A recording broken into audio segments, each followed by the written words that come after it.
Welcome back, fellow Illumineers, to be our guest. And we have multiple guests this time. We're doing our Sapphire draft review for Azurite C. Feels fitting, the Sapphire Seas, you know. So there'll be a very thematic one. I think we'll have a good time here today. But we've got some wonderful gentlemen here with us today. Half of the crew of the Rules of Villainy podcast. One might argue the lesser half, but that's okay. We'll take what we can get. We've got Andy and Vince. Welcome, gentlemen. Yo, thanks for having us. You're right. We don't have the mayor of Lorcana himself, Brad, with us, nor do we have Kirsten, arguably the better player amongst the four of us. I mean, DLC history-wise... Yeah, Absolutely. She's racking it. She's racking it. That's okay. Just insult your guests at the start of the show. That's really the podcast formula, right? Thank you so much for joining us here today. I'd love it if you could take a moment just to tell the people about the Rules of Villainy podcast, kind of how long you've been around, what they can expect from the podcast, where they can find you, all that good stuff. Yeah, Andy, you want to take it? Sure. We've been doing this for 19 weeks now. Started in July of this year. We are a sort of middle ground Lorcana podcast. We're not too competitive. We're not too social or we like to dip into everything. We're all first time TCG players who really love the game of Lorcana and want to try and get better at it. So there is a focus on getting better and being competitive, but we're not coming from years and years of TCG experience. We're all sort of learning this together. And the podcast is our main content, but we also do live streams.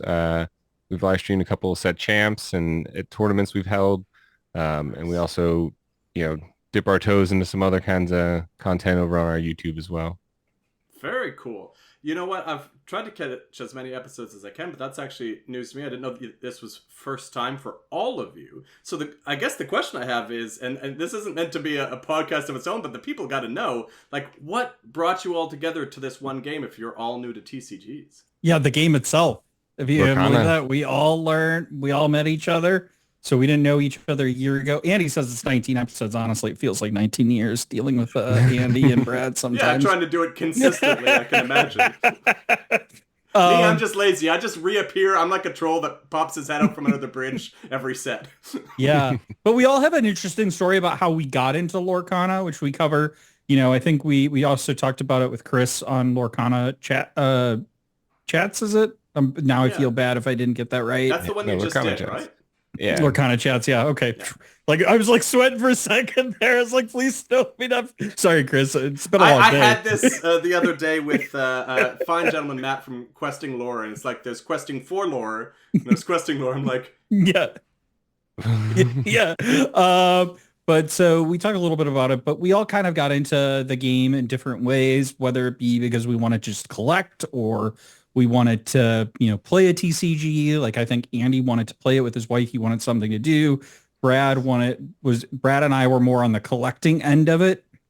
And we all just kind of then found a LGS and we found more LGSs. And eventually we kind of crossed paths, kind of around the time that the Rise of Floodborn came out.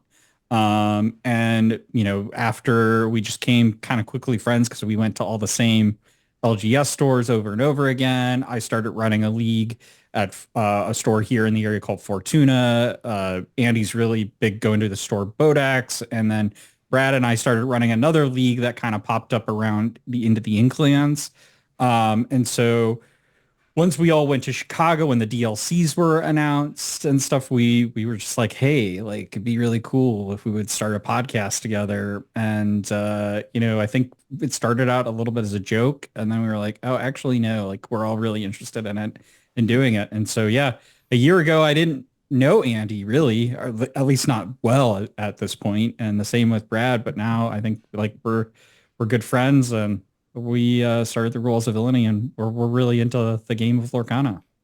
Amazing. That really lays the foundation for wanting to know a lot more. Sadly, we don't have the time today, so if all of you are curious to know more about this amazing group, and also shout out to an awesome store called Boat Axe, Yeah.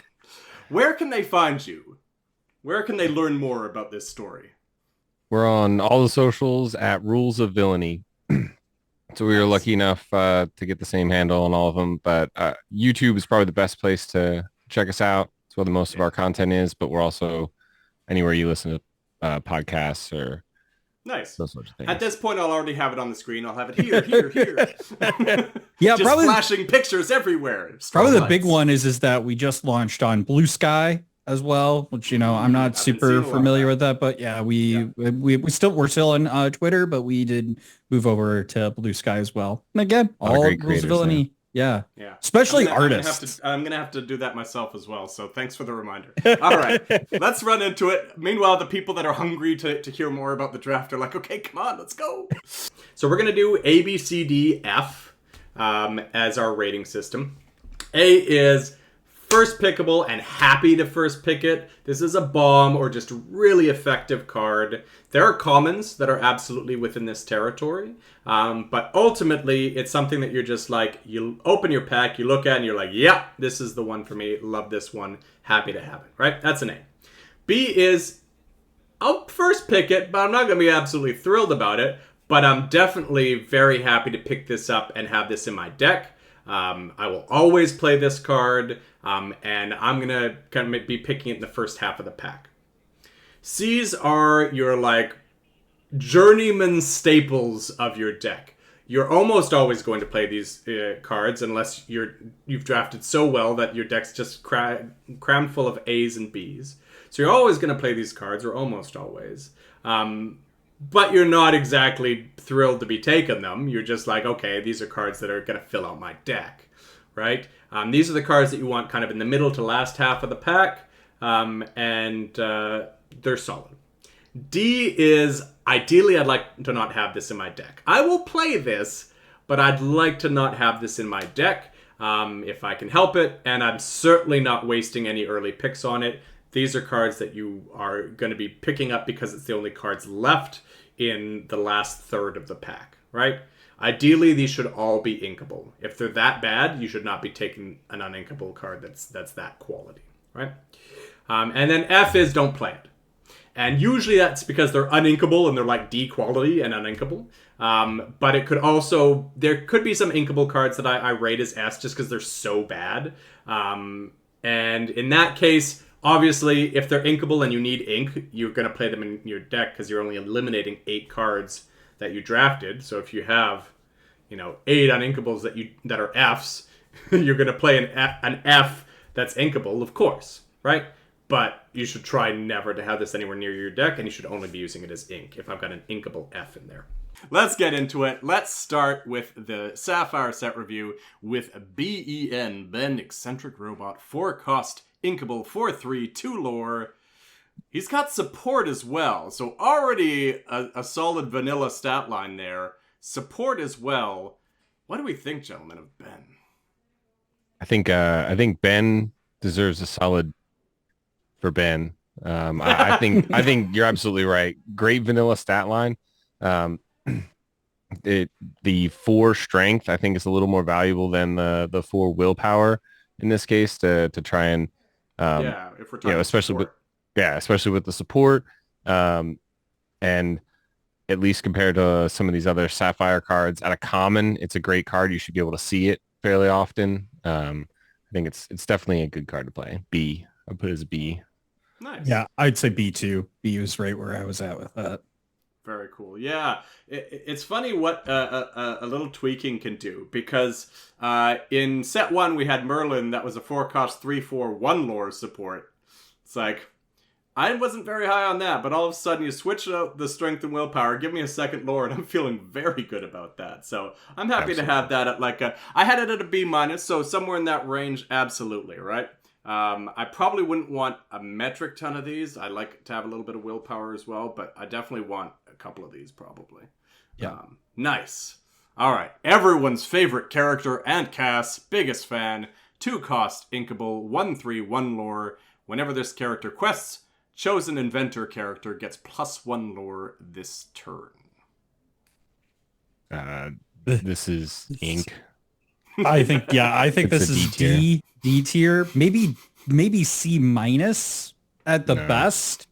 Well, here's what I'll say. So there are 16 inventor cards, and they're not bad on their own, and they're range from common to rare, and so it is not entirely impossible for you to get more inventors in the game and to play this on a decent curve in a limited format like draft. So I think, that's why I say maybe C minus. The only problem is like, I think if you were playing sealed, I'd be more up on this card because there's more odds that you're going to get more. But in draft, man, this is a card you see, and I don't know if I'm picking on that first pack, like maybe if I've already pulled some of the better inventor cards, I would think about it. But yeah, I think I don't have any argument with D, but I'd say maybe C minus at best.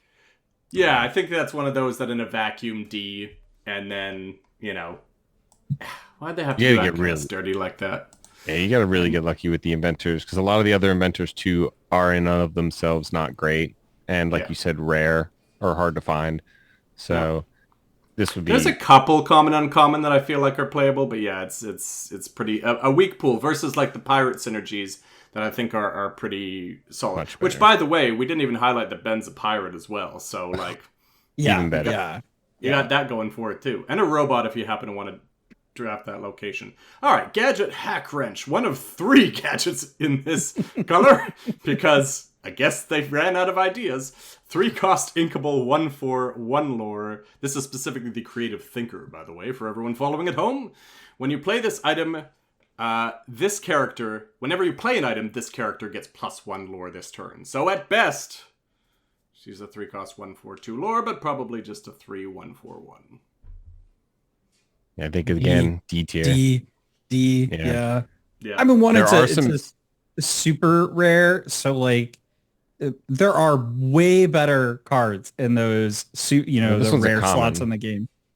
The Gadget Hack Wrench is a common. You're thinking of the super rare. Sorry, the bigger one. Yeah, but still rare D. probably also. Still D, still both D, honestly. I might give it a little bit more. We'll get to the other one. Do we have anything else to say about this gadget? Because I feel like the super rare we could probably... Let's talk about the Brilliant Bosun. Yeah. I just think the items are pretty meh. Yeah. I think let's call that out now. That's a good point, right? Because this is assuming that the item strategy, that kind of forcing 5, 6, 7 items in your deck isn't really going to accomplish a lot. The payoffs just don't really seem to be there. Like specifically, if we want to talk about the Brilliant Bosun, Gadget Hack Wrench, 6-cost inkable 3/6/3 lore, shift 4. While you have 3 or more items in play, you pay 1 less to play those inventor characters that we're also meh about. Yeah. I have her at C, mainly because a 3/6 body that quests for 3 is still worth something. Yeah. And there are ramp tools that exist in this set. So 6 lore or 6 ink is not that crazy. And the other Gadget Hack Wrench, you said there's like 7 of them in this set, but there's like 25 gadgets. Yeah, there is one that is just a Dalmatian puppy, like the vanilla one, which is not a terrible card, which therefore is a shift target for this one. And so it has some redeeming qualities, but other than being, you just have to ignore that other ability there. I think I'm still D on this one because I'll say like, in the rare slots, like, is this a card you really want to pull? And like, maybe you get stuck with it. Like, I mean, is it the worst card in the game? No. Or is it a later pick though? We're talking about a later pick. So this is a pack that got but this is where this is just feels like, even in most games, I'm going to put this in my draft. If I want to put this in, I'm going to ink it. It's very rare that I think I'm going to want to play this to get to that 6 thing. Maybe. I'm between the two of you. I'm at C-, but like on the very tail end. Like I will take this when there's not really much else or anything else in the pack, because at the very end, 3 lore and 6 willpower, regardless of the cost, at some point becomes useful. But yeah, if I'm, up until turn 8, I'm probably not wanting to play this. So for me, yeah, D to C minus, anywhere in there I think is interchangeable. Maybe we'll shift it depending on how many we have of each, but if you're at all aligned with my list, we're going to have a lot more in this D territory, so maybe we'll throw it at C just for balance. Yeah, that's fine. We can put it C minus. I'll accept that. I got a question for you. How do you feel about shifting in draft? Not good. I don't feel good about it at all. You only want to do it when you were talking, Andy, about shifting onto the 2/3, and I'm like, you can, but now you're down a card, so where do you feel good or at least passable shifting? So I would imagine, like, in that specific scenario, shifting on 4, chances are on turn 4, the smaller gadget that you had, that's a 2/3, is being threatened to be removed with another character that's on board, but the bigger gadget at that point won't be, and you'll be able to get that immediate shift. And chances are, like, if they have a Ben, right, their Ben can't take out a gadget and survive, but your bigger one does. And one card's not terrible, but you're right. I think card advantage in general is really important. And if you're and board presence is also very valuable. So like if you're not threatened, then go ahead. But there are some that get value from being shifted and stuff like that. So it's not overall bad. Yeah, I just like having, even if the body's being trumped, I like having the body around to maybe be useful later, even if I got to hold it back for a little bit. Vince, you were about to say something there. What were your thoughts? Yeah, no, I just think like also shift and limited is pretty inconsistent because you're getting limited cards to be able to make that synergy work. And like, I find the times that you do it, you don't want to do it. You're doing it because you don't have the resources to pay it for 6ing because you would rather play it and put that body on the board. And so you shift. I think Andy's one point that I do agree with is when you do have like an ETB effect that's going to matter when shift triggers, so like a good example of, I think with that is when we had like prior to the Bucky errata, like if you had a Floodborn that could come down, like that might be a good like way. Well, actually now it does work on shift. So maybe that would be like a synergy that you get, but I just like with this, you get no synergy. You're not going to use that effect. The only ones that I don't know if you've looked at the whole set, but the only ones that I'm actively looking to shift is like Jasmine Legendary, John Silver Legendary. Those are the ones where it's like John Silver, I need to shift to get him out, and Jasmine, that ability on shift is gross. So those are the only ones that I'm like actively looking to shift. I think you're right, Vince. Every time else, it's like I don't want to, but maybe there's a situation where I feel like I have to. All right, let's move on. But feel free if shift comes up again to kind of, if there's anything else that you've got thoughts on. But just for the sake of time for the people, we'll move on to Zipper, Astute Decoy, 3-cost inkable, 2/2, 2 lore, ward. During your turn, whenever a card is put into your inkwell, another chosen character gains resist 1, and specifically until the start of your next turn. What do we think about Zipper? A, in my opinion. Whoa. Yeah, I had it a B plus. Okay. Maybe a B plus plus. It was the top one in B that I ranked. You don't ever have to turn it sideways. It works just like Prince John. It'll never be able to be removed. You sit it there. Eventually, it can quest for 2 when it needs to, and you're inking every single turn, so you're always giving resist +1 to something. And so when you commit something to the board, now the next turn, when it's ready to challenge, you ink, give it resist, challenge, and you get that sort of buff in, because again, board presence is sort of important. Plus it can...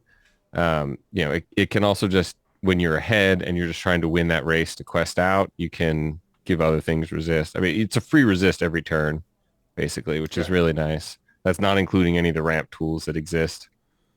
Okay, this is where I'm going to need to be sold. You're working your magic a little bit, but Vince, it sounds like you're also high on it. Come in for the second 1-2 punch here. So I think ward is an incredibly powerful, feature of the Keyword card. ability, Keyword. yeah. Thank you. I was like lost a keyword ability here. I got you. Thank you. And I don't think we should sleep on resist. I know it's been one of those keyword mechanics that we've always just like not, it's not just been there, but I really think, especially in Azurite C, resist is really swinging for the fences here. And so I definitely think you are going to want resist because a lot of the cards you're going to be playing in a draft format are likely to also have resist as well. And so, every card that's going to help you get resist, and the fact that like this is for free, every turn guaranteed. This card is basically never in danger in this set right now. You're going to always have resist and add that to other characters. And so I think it's actually just super critical to think about that when building your deck. And like I said, I just think that resist characteristic is something people shouldn't sleep on. Yeah. So here's where I'm going to try and sell you down a little bit. So I have two problems. One, the first is Ward. So I want to call you out on Ward just a little bit, which is to say when I've got an ability that's triggering multiple times, I do care about Ward. But on the whole, I feel like Ward in draft is relatively negligible. Which is to say, if it's something super powerful, then yeah, but even then, is there removal for that? And in this set specifically, there's definitely removal for Zipper, 2 and 1. So I'm not necessarily trying to argue Ward on Zipper specifically, but just Ward in general. I feel like for the most part is relatively negligible because of the lack of removal. But I'll agree on Zipper because specifically there's a lot of 2 damage and, that's relevant. The problem that I have is the play pattern with Zipper, which is my ideal. Andy, you mentioned triggering this every turn. Well, we're not inking every turn. We're inking up to like 5, 6, maybe 7. So let's say 6 on average, right? So most of the time I'm inking 3 more times. But my problem is I don't think I'm getting more than 2 good triggers out of this, which is to say I play my 1 drop, I play my 2 drop, I play Zipper. Turn 4, I ink, and my 2 drop is able to get a favorable trade with their 1 or 2 drop. Great. And it's not even a trade, a favorable challenge, right? Right. But then I'm leaving Zipper at home, right? Because what's he doing? So Zipper's not doing anything. And so then I play my 4 drop, and that's fine. But then my problem is like after that, I'm not sure that I'm getting as much out of it, considering my 3 drop is just sitting there. Right? So I'm just worried that the subsequent turn, that I'm not necessarily getting what I need to be because I'm only going to be inking 2 more times. And so am I going to have really great uses of the resist more than twice? And then if I don't, at that point, all I've got is 2 lore after that, which isn't to say that I don't think it's bad. I'm not. It's just we're hitting for A's here. So I want A's to be something that's really moving the needle. And resist, I'm absolutely with you. Resist is great. And 2 lore is nothing to sneeze at. But I'm just worried that we're getting more than like 2 really good triggers out of this. And ultimately, 2 really good triggers I'm happy about. The 2/2 lore body I'm okay with, and that I'll probably get 2 lore out of it and then it'll die at some point very quickly. But I don't know that adds up to an A. I mean, I had it at a B+. I do think it gets better with some of the other cards that exist. That we'll get to them later, but there are some solid ramp tools. So specifically in Sapphire we're talking about. Right, in Sapphire, and then I'm also always a fan of Rush. I know there's only like 4 or 5 Rush cards in this set, and you'd have to be looking at 4 one. drop Rush, but I don't like it particularly much. The 5 drop Rush I'm down with. Yeah. So there's options there. This doesn't work well with Rush though, does it? Right? Because you got to ink to get to the ink to play your Rush character. So you got to be down 1 cost for the turn for this to work well with Rush. That is true. So 3 cost Rush would be the best, but yeah, I guess I'd be happy with this in the like mid ish B territory, but I don't think I could even go as high as B plus on it. Again, like we're all kind of subjectively looking at this. When we start playing with it, that might change, right? I keep meaning to do a midway point see how well they go, how things shifted.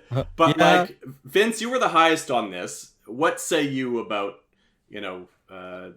how much value we're getting out of Zipper? It's hard to. I think you make a good point about how I think it depends on how much you value getting those triggers throughout the game, and in a board state, it's not ideal in a limited to leave a card just sitting on the board and not turning it sideways to quest. So that is certainly I think a detriment to the character. But I do find that, in limited, especially depending on how you build your deck, if you're building it for a ramp technique, and like as Andy says, there are some good, decent ramp cards in the set, that the Zipper has typically better synergies there. So listen, I think folks who probably listening are knowing that Sapphire is kind of a tough ink here. We're making the most of what we got. Give my boy Zipper that A, all right? Look, I'll tell you what, I keep saying this every time and I haven't done it yet. If at the end you're like, hey, we were talking about Zipper, can we bump him up? Maybe we don't have anything else on the topic. Well, we can circle back if you really feel passionately about it. All right, let's move on to Oswald here. Do I have to read all of this text? No. No. Oswald the Lucky Rabbit, who is effectively a 2-cost uninkable 2/1/2 lore. Can we I had this at D tier only because it's a legendary card, and I mean, you're going to take it. Let's be clear. Right, you got to consider it. You got to take it. I was going to say, right. From a perspective of grabbing it on the deck, this is an A+. As far as whether or not I'm playing this is an F. I'm sorry. Right. This is a hard in my F. deck. Yeah, this is a hard F. I'm going to say, so money-wise, yes, you're taking this. But if money didn't exist, right? If we were playing on Ink, if you already had all the cards. Hard F. Yes, completely. I got all the cards. I just want to sell it if it's worth $10, All right. Yokai, enigmatic inventor, 4-cost inkable, 3/3/2 lore. He is an inventor. Whenever this character quests, you may return one of your items to your hand. Pay 2 less for the next item you play this turn. That's fine. I mean, this is a C. Yeah, this is a vanilla character. Yeah. You ignore that ability, and it's just a worse spin. I think that's ultimately the thing we're going to find as going through Sapphire is a lot of these cards that do have effects are basically for the effect of draft. Are basically vanilla cards. And I think that's really the struggle here, right? Yeah. I got a real struggle with the next one, which is if this had May in its text box, I would be ecstatic. I would be drafting this so high. I already have this at D. Pleakley, scientific expert, 3-cost inkable, 3/4/1 lore. When you play this character, no choice in the matter, put chosen character of yours into your inkwell face down and exerted. So at worst, it is 3-cost ink. Yep. You pay 3 to just ramp. So it's like a worse Tipo or other Tipo in draft? Probably wouldn't, but I'm just saying as far as getting ink, I wouldn't play this in draft either. Okay. I'm just saying it's a worse version. It's just another version of just paying to get ink, but you're paying it a turn later than most of them, like 1 jump or whatever. And so I will take any other card that is inkable over this card, I think. If it had May, because I'm a big fan of the 3/3/4s. Yeah, for sure. 3-cost 3/4s. I'm a big fan. If it had May, I'd be like, under some circumstances, I'm going to have something that served its purpose, that has 1 willpower left, quest for 1 lore. I might use that for ramp. There might be situations, but most of the time it's going to be the 3-cost 3/4. Why couldn't it just say May? Yep. In fact, I'd probably put this under Antcast because most of the time it might have to just ink itself. I also wonder too, would you consider playing this? I mean, it May obviously makes this card way better, but would you consider playing it if it didn't go into your inkwell exerted, instead had a fishbone quill effect? So you could use the ink. If it had a fishbone quill effect, I might. But even then, I'll be honest, like ramping in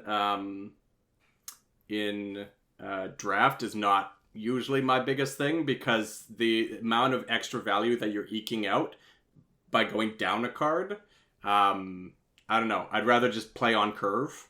Yeah. And have a better curve in place. Poor Pleakley. We'll go next to... did we have any last thoughts on Pleakley before we continue? We've beaten him enough. Poor guy. All right. Hiro Hamada, robotics prodigy, 3-cost, inkable, 0/3, 1 lore. He is an inventor. Exert him, pay 2 ink, search your deck for an item card or robot character card, reveal it to all players, shuffle your deck, and put that card on top of it. It's inkable. Not even card draw, just card selection. F minus. I wouldn't even ink this. I mean, if I the same characteristics I have with Leaky here are like, it's like I don't want to play this. But if I need like an extra card for inkability, it'll go in the deck. But it's just gonna go in the inkwell. Is there even any like busted robots in this set? The only one is the Big Baymax. That's a legendary. Yeah. So if you happen to have that, maybe, but you're just putting it on top of your deck, and it's on turn 4 that you're putting it there, so you don't get it till turn 5, which I guess is the turn you can play. And wasting Baymax. that turn in the process, wasting turn 3 and turn 4, really, because you have to pay 2. Yeah, and your hero's about to die, so get banished. Sorry, Disney. Banished. It's just an absolutely. Well, what are you talking about, Andy? card. You don't want to put Ben on your top of your deck over here? I could fetch Ben, but I would rather just play Ben on 4 instead of search for him on 4. Yeah. So this is one of those where I'm all on board for putting an inkable at F, because I just don't want you to even try it. Yes. Like, even if you have Baymax. Yeah. So understated. Yeah. If it had better stats and you could just ignore that ability, then sure. Yeah. But finally the hey trifecta. We've got the hey gauntlet. Not so tricky chicken. 2-cost inkable, 2/2, 1 lore. When you play this character, exert chosen opposing item. It can't ready at the start of its next turn, but during your turn, it also gains evasive, so it is not completely useless. I think this would be because of evasive. Like if you're looking for ways to deal with evasive characters, sometimes draft you get it lucky or you get unlucky, and if you need to deal with an evasive character, it's better to have a character that can turn evasive on your turn than a card that you can't deal with evasive. So for that reason, I'd say B. Obviously, I think there are better cards that I would prefer, but I think so. Would you take this in the first half of the pack? I would. Man, that's a really good question. No. So notably, it does deal with 3 menaces, which one's rare, Wendy Darling, but deals really effectively with Wendy. It deals with Basil, the 3/2, 1 lore evasive, and it deals with Markowski, which is the 3/2, 2 lore evasive. The one problem I have is the one that you're going to see most often it doesn't deal with particularly well, which is Tinkerbell, which is a 1/3. It's meanwhile, if I see this and then I see Mr. Smee, the 3/2 evasive on my turn, there's no question, right? Yeah. Again, this is all talking about in the vacuum of Sapphire, right? Like, if we're only talking about Sapphire. So what you're saying is when we do Sapphire Cube for Azurite C, Sapphire only. This becomes a B. Yeah. Imagine that horror fest Sapphire only. Only Sapphire, draft. First to 100 I've got ink 4 wins. Pleakleys in my deck. You just play until both of you run out of cards, and whoever has the most ink wins. I would say this is a C+ to B- card. This is a C. No better than a C. I have it at C-, so I think between all of us we're somewhere around like mid C. I would probably put it above Yokai, just the 4-cost 3/3/2 lore. Yeah. Okay. One I do like. We're getting into some solid Sapphire here, and especially because of the character. I feel like he's my spirit animal. Sour Bill. Surly Henchman, 3-cost inkable, 2/3/2 lore. When you play this character, a chosen opposing character gets -2 strength this turn. What do we think? I have it at C. Oh, a Vince, are little you with me? Is this understaffed in my higher than a opinion. C? Oh, it's well higher than a C. I would say like this is like B plus A minus territory, probably B plus. But I say that because of again, resist. I'm just saying that I think resist is going to be a bigger mechanic here, and giving, and also the fact of being able to like give other characters negative strength so that you don't have to worry about like, so you can have more favorable trades in the game is actually a good strategy in a limited format like draft. So I would definitely not put this in. But it only I'd helps probably put it in B. It only helps your 1 or 2 drop trade, really, though, right? Yeah. Which, But this is like the perfect time for -2 strength, right? Yeah. Like, this is the time where you want -2 strength. Right. Is at 3 cost. Right. So I always like to compare these to the vanilla stat line, right? Like, the vanilla stat line is 3 cost, inkable, 3/3/2 lore, right? So we're losing a strength to potentially get clean one for none, right? So especially if I know I got Sour Bill coming, and then I'm probably holding back my 1-drop from questing on turn 2, with the intention of running it into their 1-drop. So I feel like I'm starting to get a sense here that we might be on polar opposites between the two of you, and I might be the like midpoint on a lot of these, because I'm right between the two of you. I've got him at like C+. That makes sense. My problem though is that like you get a favorable trade because of the ETB of Sour Bill, but then Sour Bill is almost certainly not a favorable trade. But then you lose a favorable trade. Right. He isn't trading very favorably. Yeah. Right. Yeah, so that's fair. It's a little greedy in my opinion, but it's not a bad card. I had it at C. I had it towards the top of C, so I could go with a C plus. Okay. Well, I think let's definitely agree that it's above Gadget. We'll see where it lands with the rest of the cards. Certainly. All right. Nick Wild's Soggy Fox, 1 cost, 1/2, 1 lore. When you have another character with support in play, this character gets +2 strength. There's just not enough support in this set. I don't think. I think there's 4 of them. I don't know exactly how many. The only one that I can remember that I actually like is Ben. So there's Ben, Judy Hopps, Nani, and Winnie the Pooh. And Judy Hopps, Nani, and Winnie the Pooh are all rares. Yeah. And so there's only one common that has support. Yeah. And it's just really and this is dying to the 2/2s before Ben gets out. Yeah. The 1/2 ones never have good effects either, too. Yeah. This feels like one of those cards that you get at the end of the pack that you're like, okay, I need to fill out my 1-drop slots. Does this even fill it out? Like, I hate 1/2s. I mean, I don't know it does, but I'm just saying, like, if you're looking for more 1-drops, maybe this is what you put in there. Again, sometimes in draft, beggars can't be choosers, right? You got to get the cards you're dealt. For me, is the description of D, right? Like, at some point, this may do a thing. Yeah, for sure. I agree with that. That's where I would put it. It's like most of the time this is ink, but every once in a while I just need a body that produces lore, regardless of what the stat line says.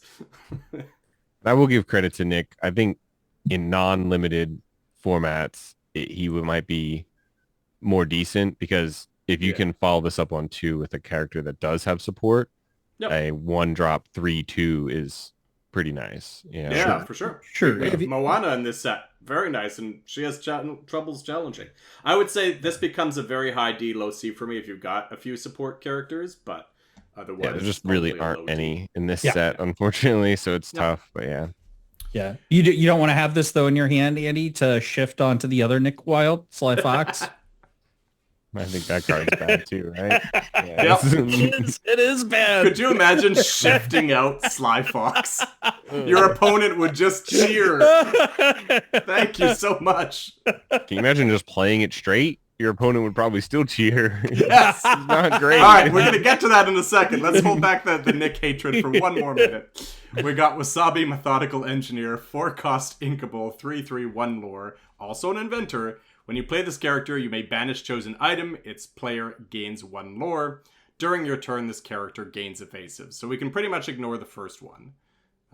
But it's a 4 cost 3/3 that gains evasive on your turn. So how do we feel about a twice as expensive Hey Hey for 1 more strength and willpower.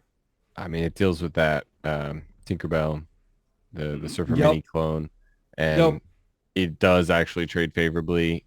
It's not the greatest stat line, but it is one of the, in your Sapphire cube, it's one of the few options you have, right? But it's not terrible. I would put it at a high C, low B, maybe. I would put it below Sour Bill in the C. Oh yeah, I couldn't have this above Sour Bill. That's fair. Just because, above quite frankly, I'd be for me, like, looking at the entire set. Mm-hmm. I know we're talking about Sapphire, but I gotta consider the entire set. This is like my 8th best option for dealing with Tinkerbell. Right. Yeah. It is an option. So if you are low on options, like, quite frankly, you shouldn't end your draft without having an answer for Tinkerbell. She's a common. You have to have an answer for Tinkerbell. If you don't have it in your deck, then you're going to be in a rough way. Yes, your opponent might not have it, but you just have to kind of go assuming that you will. So if you need the 8th best option, 8th best option it is. Where does so about that, Nick Wild? Sorry, what was that, Andy? Where does having like 4 of your own Tinkerbells fit in the best option list for dealing with Tinkerbell? I would be like, okay, I don't need to deal with your one Tinkerbell because I've got 4. Thinking if you have enough Tinkerbells of your own, you just don't have to deal with them, right? Yeah. Right. Yeah. Oh my gosh. And then I'm drafting Pluto as an A+ at that point. All right. Nick Wild, Sly Fox, best card in the set? Yeah. F. I would next card. F tier, next. Okay, next. I'm okay with that. Gadget Hack Wrench. We were alluding to this one earlier. So this is the Perceptive Mouse. 2 cost, inkable, 2/3, 1 vanilla. The like atypical vanilla stat line. Actually, I think more density of these in this set than I would say normally are. So knowing that there's going to be more available, how do we feel about this? I mean, it's fine. Draft it later, so probably C. C, probably low C. Where do we think versus Sour Bill Wasabi territory? Probably lower. Lower, yeah. Okay, but Just above vanilla. The super rare. I like the super rare more, I think. Oh, see, I don't know if I can get behind that because ultimately, you could draft more effective 2-drops, but there's a dearth of really weak 2-drops in the set. Not as bad as Shimmering Skies. That was the worst for 2-drops. If this was the same density as Shimmering Skies in terms of the number of this particular vanilla stat line, I would be higher on it. But because there's so many, I think you can get it in the last half of the pack. Otherwise, I'd probably have this at like a B-, B. Just because I need to be able to affect the board early. And I'm worried that I'm going to end up with... have you guys got an ink table yet much to play around with this set? No. I haven't. No. So I was drafting these lower and then regretting it again because I ended up with a bunch of weak 2-drops. And then I had to draft one like super high in the last pack. I've had that a couple times where I've tried to. Okay, so for anyone kind of watching at home, ultimately it really depends on if you've got better 2-drops. Like in the first pack, I'm not drafting it this high, but there's a good chance that over the course of 4 packs, you're probably going to need to draft it around there. Yeah, that's fair. I tend to like playing a strategy of making sure you have a lot of high end, because if you can deal with the board through to turn 5 or 6, and you just have a high concentration of these high value threats at 5 and 6, then you can just continue to slap them down one after another, and as long as they haven't run away. If you're not playing bodies like this turns 2 and 3, if you're playing something else that's got an ability, and then you're playing into Zipper, and then you're not getting to turns 5 and 6. By the time you start dropping your bombs, I'm already at 15 lore. Or have an empty board. I think you're right. It does depend on if you've been able to catch them. It eventually you might find that you get one of them in a later pack and you're like, oh wow, what great value, and now you don't need one or later and you can make that stretch. Yeah. All right, Dr. Dilbert Doppler, 4-cost inkable, 4/4/1 lore. That's it. How do we feel about the 4/4 vanilla stat line? Did I miss this card? Dr. Dilbert Dilbert Doppler. Doppler. Oh, yeah, it's not. I think It's this just not the four terrible. fours, right? The 4 cost 4. Probably I it's think probably a this is, C or B. And it's I not think bad this at is all. probably pretty decent. Yeah. Pretty much favorably trades with most things in the set. So I would Most of actually the four say, drops, yeah. most of the 4 drops. So I'd say this is actually pretty good on curve, and Yep. probably put this, high C, low B. Yeah. I used to be like C- on these. I feel like every set they're creeping up because just having that 4/4 seems to be the sweet spot. 5 is actually the sweet spot in this set in terms of willpower, which is to say there's hardly anything that's above 5 willpower. So 5's strength matters a lot in this set. But 4/4 seems to be the sweet spot in terms of it deals with 80% of the set, you know? So yeah. So we're saying kind of below zipper here.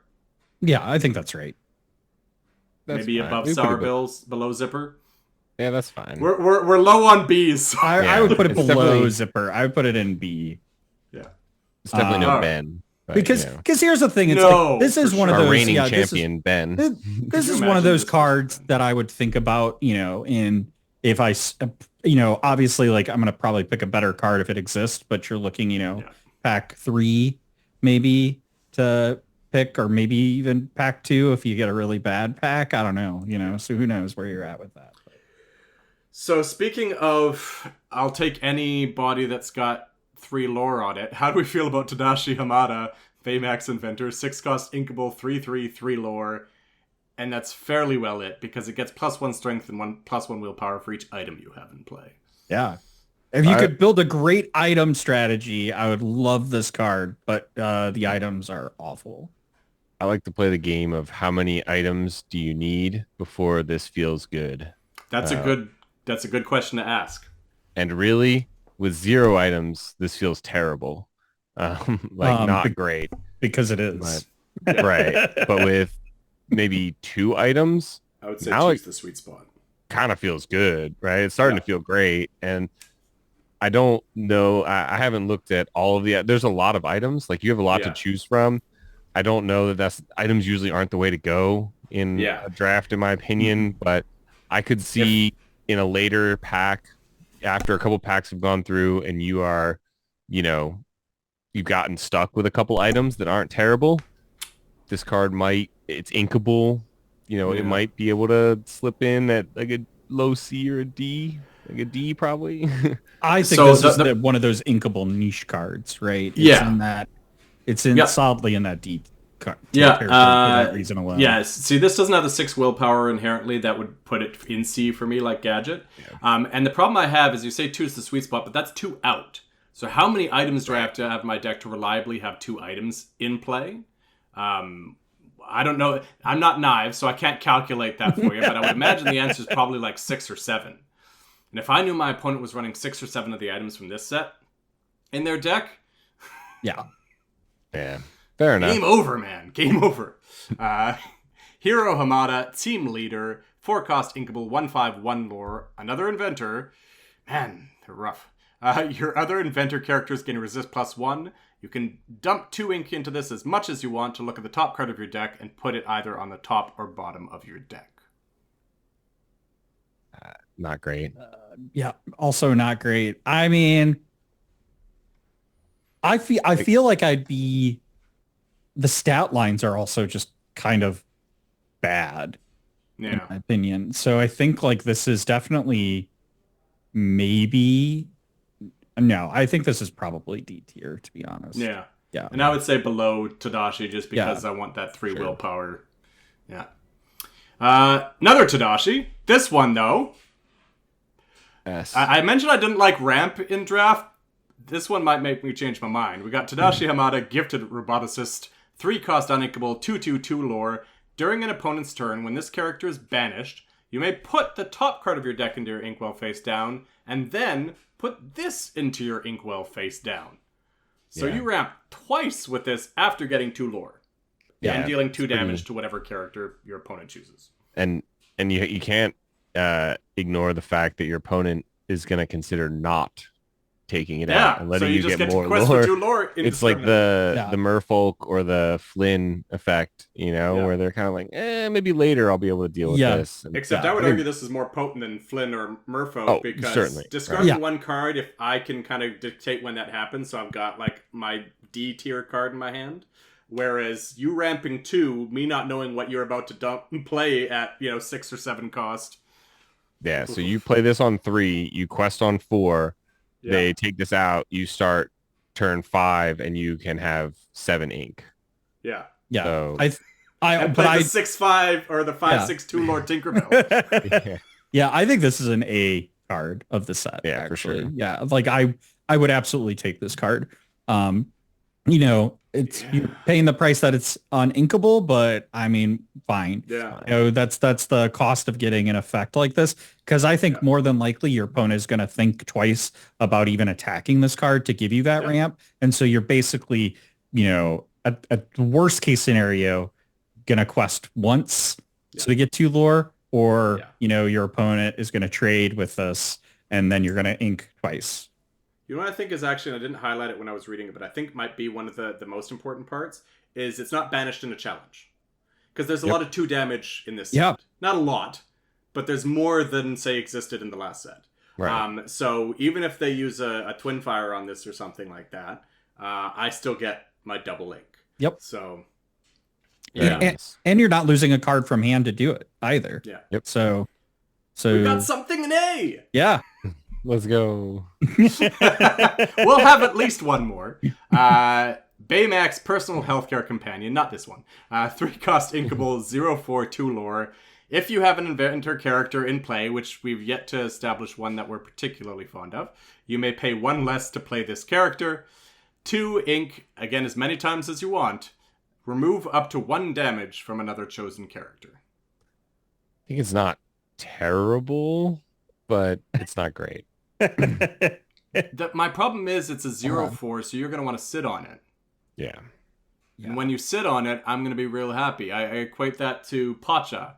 Remember the 0/4 that gained lore for items and locations, except they hardly ever had items and locations out, so they just sat there with the 0/4, being like, I guess I can't quest because I need this for later. Yeah. And it's I do also think the just removing damage is nice. But it's expensive. It's expensive. It's very expensive. So you, I'm have an almost inventor or tempted to say- 1. I'm tempted to say this is an F because it's also a rare card in the slot. Why do I want to ever grab this? Well, I try not to rarity consider doesn't rarity matter. once I've opened the pack. Rarity is just how likely am I going to see this, right? If we're taking price out of it, right? Yeah.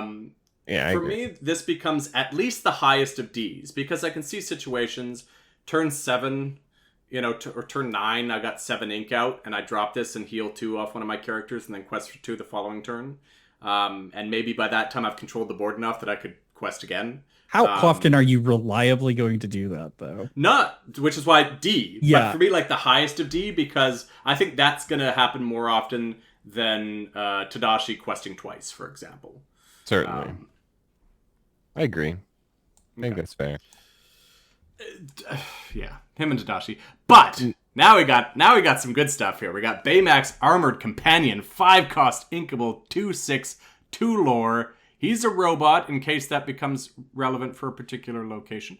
When you play this character and whenever he quests, you may remove up to 2 damage from chosen character of yours.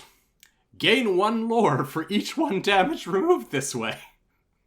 This is probably an A. Yeah, a high sure. A. This is a pretty good this card. is like an A+, right? Yeah. Because it's going to survive, and then it's going to quest again, and then it's going to remove its own damage, which potentially means it survives again, and you're just... This is easy 6 lore, probably. Yeah. I was going to say, I'm assuming I'm getting at least 6 lore out of this most of the time. For sure. Yeah. I mean, not only are you 5, taking this because it's the legendary, but you're also taking it to play phenomenal card. So does this bump Hiro Hamada from F up to B tier now, right? Because then you search No, for because I thought we already established that if I'm burning my turn 4 to put him to the top, and I'm probably not going to have damage on a character because they're just going to banish Hero. I'm All joking. right. I'm joking. But yeah, Baymax Are is you? fantastic. Are you, Andy? I feel like you want to make it work. No, that card's a hard F. It's Oh, terrible. but Brad would say differently, though. All right. Yokai, Professor Callahan. It's another one of the one-cost 2/2s that linger about. How do we feel about the one-cost 2/2s? I think it's good. Yeah, I mean, it's like, good. it's card. More necessary than good, Yeah. right? Like, I Yeah, feel like we have absolutely. to have this. I think it's Yeah. the best inventor we've seen yet. Straight up. This on 1, Baymax on 2, Yeah. right? And then you got Tadashi on 3, right?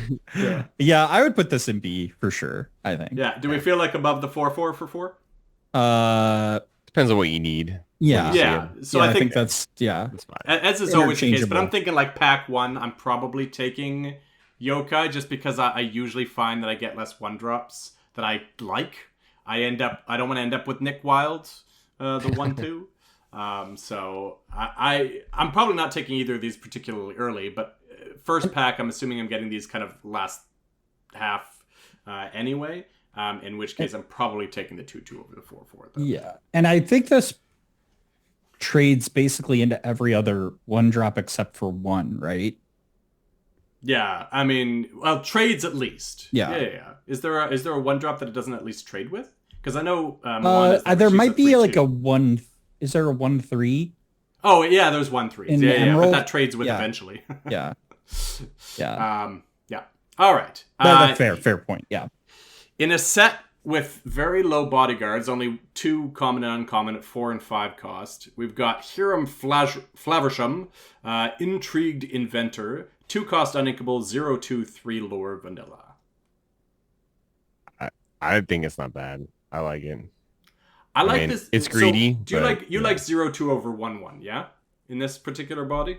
Sure. Yeah, definitely. Because then it means that their 1-drop, their Nick Wilde, their terrible Nick Wilde can't say that would feel terrible to get traded Well, like I'm thinking that. there's a lot of ping in this, right? There's a lot of 1 damage sitting around in this True. set. That's true as well. Yeah. So I think the 0/2 is relevant. I still either think way- you're going to be hard pressed to have this survive more than a turn. I think that's right. Yeah, I no, think this right. survives 1 turn at best. Are you 2 familiar costs with for 3 Fred, lore. by the way? Fred's Fred good. from this set? Fred's good. The 1/1 that when it's challenged, you gain 2 lore. I was saying this the other when I was talking another color. I believe it was steel. I can't remember. Olivia's in the set as a 1/1/3 lore. I'm like, it's basically a 2 cost uninkable Fred, because ultimately you're probably getting 3 lore out of both. But still, it's 3 lore for 2 costs. So even though Fred, I think, might actually be better. Fred's better. It's for still sure. 3 It's lore at inkable. 2. For sure. Fred's inkable, and like turn 1, I'm playing a Fred. Turn 2, I'm playing 2 more Freds. I think for me, this card Instead just of depends higher. on how, like Andy said, how greedy you want to be. I think arguably you're probably looking C tier, but maybe I could see an argument for B tier if you want to build a greedier. I feel like I'd be above these vanillas. No, it's for sure a B tier, at least. It might even be Yeah. better than Zipper. I mean, I- you're paying 2 ink I- for 3 lore, basically. Well, you know how I feel about Zipper, so I'm definitely taking about Zipper, but this is where the democratic process comes in. I'm very happy to put this where you feel like it should land in this space. No, we're not going above Zipper. All right. I love Hiram Flaversham. He really wants My Zipper mouse- at A. I might have to put it there with a little asterisk. Here to make Vince happy. All right. Yokai Scientific Supervillain. 9 cost inkable. 6/10, 2 lore. It is an inventor. Will it replace the other Yokai's best inventor? We'll see. It's got Shift 6. Yeah, You may Andy. play items named Microbots for free. And when Andy this thinks character this is quests- an A because it's got shift. He's it. gonna shift this. it. Shift this on 6. What are you doing? What are you gonna do? All How right. you I get don't this feel on like the I need board? to even go any further. What do we Look, feel if about you- a 9 cost? If you shift this on 6, you win the game, basically. This card is insane. But, I mean, are you ever getting anything other than the vanilla body out of it? no, Unless they of happen course to have not. Hiram Flaversham on the other side of the board. No, you're just getting the vanilla body, but I mean, a 6/10 is pretty beefy. But did you end the game? So did you end the game with like Triton in the first set? I know it was 7 and not 6. No. if you're shifting it. But like, did you end the game with that? It was imposing, but it definitely didn't end the game. I'm mostly joking. Like it would be you gotta nice stop doing you that. could- I don't know you enough yet, Andy, to know I'm if sorry. you're joking. It would be really nice to have on 6, but it's incredibly For inconsistent sure. to do that. Yeah. And the only redeemable factor this has compared to like other sets where it was last set where they just stacked it full with like 9 and 10 cost uninkable cards or whatever is that this is inkable. So if you get stuck with this as the last card in a draft and you happen to have like 2 of those smaller yokais, maybe then play it as ink. Play it. So are we talking about another like build Low around D? D? I think low D. Low D is where I would put this. I'd probably honestly, I'd probably put it in F, but I'll please F with an asterisk that if you happen to have 2 of the yokais, then you can sure, yeah, like it's not a great upgrade card. it to a D. It's not unplayable. It's just not. It's unlikely playable. I agree. All right. Alice Savvy Sailor, Savvy? She's saving people. I'm not cutting that, by the way. I'm very fine making an ass of myself. Alice Savvy Sailor, 3 cost uninkable, 1/4, 2 lore. She's got ward, and when this character quests, another chosen character of yours gets +1 lore and gains ward until the start of your next turn. I want to set aside the +1 lore for a second. This is exactly where I don't care about ward. Sure.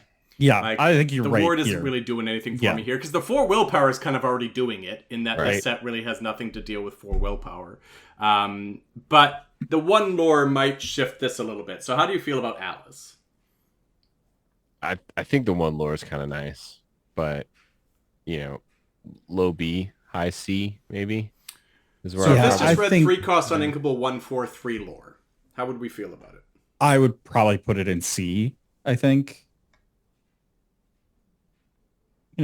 It's I mean, we're paying 3 cost for 3 lore, where Hiram's 2 cost for 3 lore, so it's slightly worse. Yeah. I mean, here's the thing: it's like you're almost certainly gonna guarantee to at least get a, that you're gonna get quest for once with this, so you're gonna gain 2 lore, and then assuming you have any other character on board, which you generally do, you're gonna get an extra you haven't lore. top decked this into an empty board. Right. Like,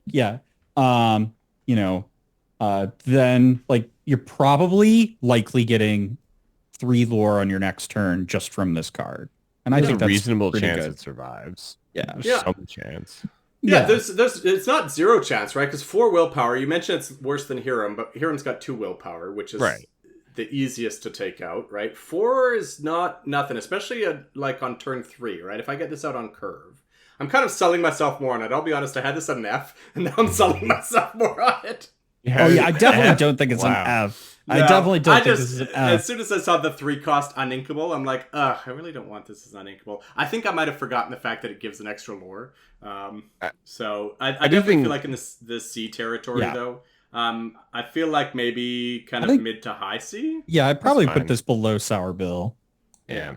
I do think that like uninkable is kind of like, you don't want too many uninkables, but it really depends on what other uninkables you've had the opportunity to take or got, decided that you wanted for your list. And so I'm not usually too worried about the uninkable part. I just, Yep.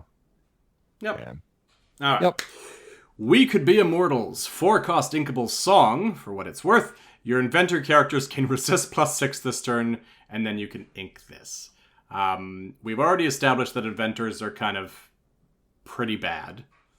Do I care about paying 4 for an ink? It's a 4 cost singable. It's a singable ink, essentially. Is really singable all it is. Ink. Yep, that's exactly what it is. Only slightly better, I think, than Pleakley, who is a playable ink.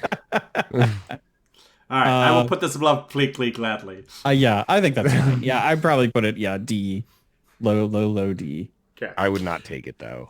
Or play it if I honestly, I'd probably run away from it. Sick art, but otherwise. It is. Sure. Yeah. Sail the Azurite Sea. This one I feel like might be contentious. 2 cost inkable action.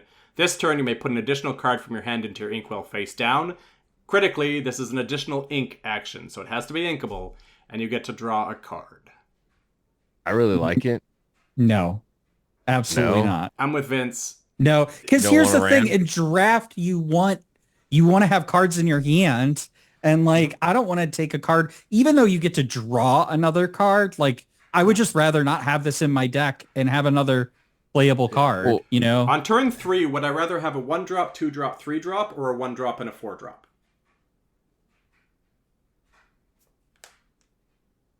Andy's really into the Fair. ramp. Is the thing he I really mean, likes So ramp. I know Knive was trying to sell that it can double activate some of those when you ink on your turn triggers, but like I don't think any of them are so Sure. good that I'm looking for the synergy of that.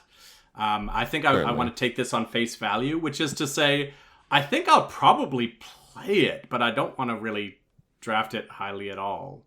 And I'm hoping I don't play it. Like I'm hoping I've got any character almost on turn 2. Not Aunt Cass, but like almost any other character on turn 2. I don't I think think the it's also- added inkability is bad. I think what makes this into the playable territory is that you get to draw a card off of it. That it's replaces itself, and that is, not nothing. But effectively, it's just an inkable 1 jump ahead, which I thought was pretty pointless in draft. That's fair. I mean, I do also kind of, I do really like the strategy of, going for like, I value 3, You go 4, for the big 5, bomb, 6. so you want to wrap. I like 3, 4, 5, 6. If I don't have a 1 or a 2 drop, those cards aren't as, impactful. And unless there's some of those, like Hiram Cleversham or something like that, they're not putting you too far ahead. And ideally, my cards at 3, 4, 5 are going to be able to trade 2 for 1, into yours and clear out all that early stuff you had. You're out of cards, I'm out of cards, and I'm top decking better ones. But One thing I'll say is if you're going that route, I would only ever do that on the play. If you do that on the draw, you're going to fall too far behind. So I actually played a draft last night. It was a mixed draft from the previous sets. Okay. And I went 2-0 my first 2 rounds, and I only played on the draw the whole time. And I only had 3 1-drops in my deck and like 4 2-drops, and I got to 5, and That terrifies me. it worked really well. All right, let's decide where Sail the Azurite Sea is, because you're right. There's no one strategy to win, right? There's a bunch of different ways. It's somewhere in the middle. I would put it like high D maybe. All right, so I think both Vince and I are at high D, but for your sake, Andy, I'll put it in the C territory here.